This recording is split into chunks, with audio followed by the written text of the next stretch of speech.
Hello guys, Srivilliputhur எக்ஸிபிஷனோட third video இது. இப்போ தான் வீடியோ பார்க்குற எல்லாரும் சப்ஸ்கிரைப் பண்ணிக்கோங்க. உள்ளேயே மினி போட் இருந்ததால் பாப்பாவை அதில் ஏற்றி விட்டோம். அவங்க விளையாட ஆரம்பிச்சிட்டாங்க. பட் லாஸ்ட்டில் தான் ஒரு ஷாக் இருக்குது. அதை இந்த வீடியோவோட கடைசியில் சொல்கிறோம். மேடம் ரொம்ப ஹாப்பி ஆகிட்டாங்க. ஏன்னா எல்லா எக்ஸிபிஷன் போனாலே இந்த விளையாட்டை கண்டிப்பாக விளையாட ஆரம்பிச்சிட்டாங்க.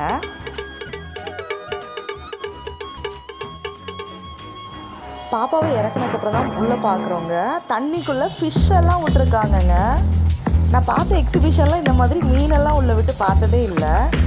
நிறைய பேர் வீடியோ பார்க்குறீங்க, பட் சப்ஸ்கிரைப் பண்ணாமல் பார்க்குறீங்க. ஒரு சப்ஸ்கிரைப் மட்டும் பண்ணிடுங்க. இதில் லாஸ்ட்டாக ஒரு பார்ட் இருக்குது. அதை நம்ம நெக்ஸ்ட் வீடியோவில் போஸ்ட் பண்ணுறோம். பாய்.